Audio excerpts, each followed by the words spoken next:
扎西德勒各位观众朋友们，大家好，欢迎您收看藏人行政中央电视台本周西藏华语新闻节目。本期的新闻要点有：噶尔登斯僧人被中国当局拘捕后下落不明；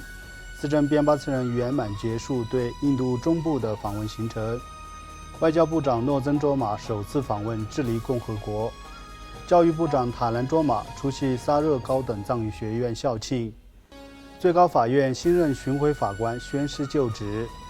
驻日本代表阿热亚博士在北海道会见支持西藏人士；世界各地藏人隆重庆祝慈悲年。下面请看详细内容。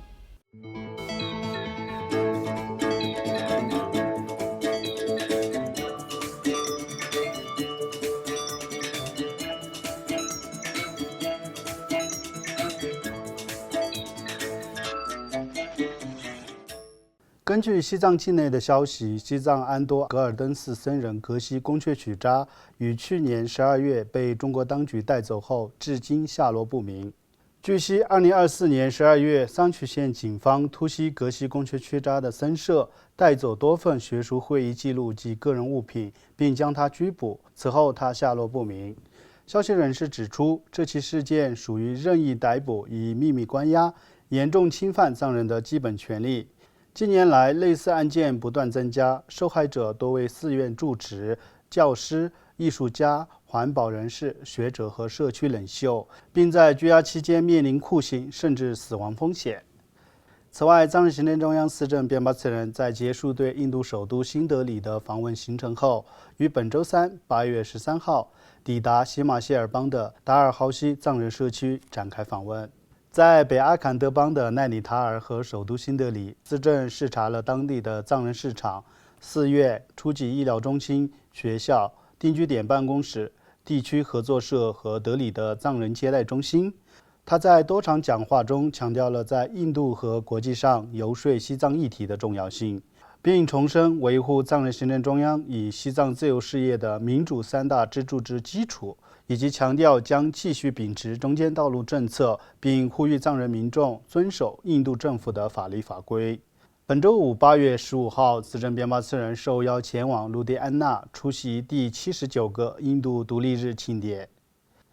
另外，藏人行政中央外交与新闻部长诺增卓玛于上周三8月6号开启了对智利共和国的首次访问。随行人员包括驻拉丁美洲代表吉美斯人以及来自英兰哲崩洛瑟林寺的僧人。上周五8月8号，诺增卓玛在智利沿海城市阿里卡的塔拉帕卡大学发表了题为《西藏的回响：在流亡中以文化和传统维系身份》的公开演讲，谈及藏人在艰难环境中坚守传统与文化的韧性，并重点阐述达赖喇嘛尊者的转世议题。与此同时，随同部长访问的印兰哲崩洛瑟林寺的僧人于当天上午在当地制作观世音菩萨彩砂坛城，并展示了藏传佛教的传统仪轨。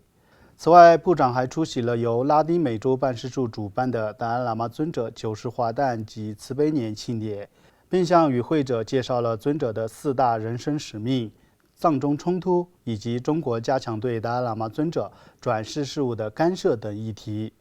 为了进一步推动西藏议题在智利的传播，诺增卓玛部长还访问了智利立法首都瓦尔帕莱索，并与众议员费拉多·维尔都戈领导的智利国会支持西藏小组的成员会面，并礼节性地拜访了驻圣地亚哥台北经济文化办事处主任刘玉琪大使，以及与多名智利议员进行了交流。此外，藏人行政中央教育部长塔兰卓玛于本周三8月13号出席了达兰萨拉近郊的萨热高等藏语学院建院27周年及毕业典礼。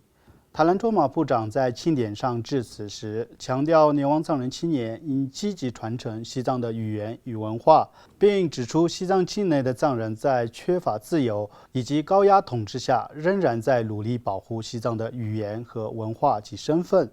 在本届毕业典礼上，第3批西藏语言学硕士生圆满完成学业，部分教师荣获荣誉称号，本学年表现突出的学生也获得了表彰。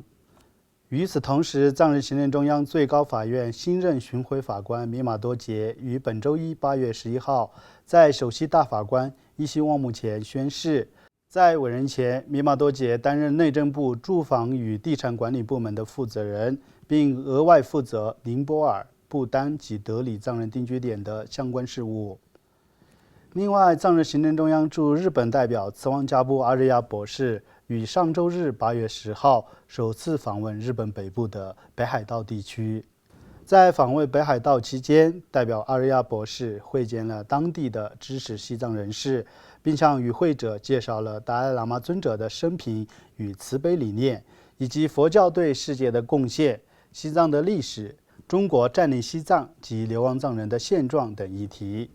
应北海道清水町町长训康弘的邀请，代表阿日亚博士参观了当地的农场，考察了当地政府的农业活动，并访问了札幌市的成田山兴盛寺北海道分园。请继续关注本期节目的最后一则消息。在为期1年的慈悲年庆祝活动中，世界各地的藏人继续通过举办各类活动，向尊者的慈悲精神致敬。在瑞士，瑞藏友好协会与巴塞尔藏人社区于本周在巴塞尔市区举办为期3天的西藏文化节，吸引大量游客亲身体验西藏文化。活动包括传统西藏歌舞表演、手工艺展销、达赖喇嘛尊者摄影展以及纪录片放映活动等。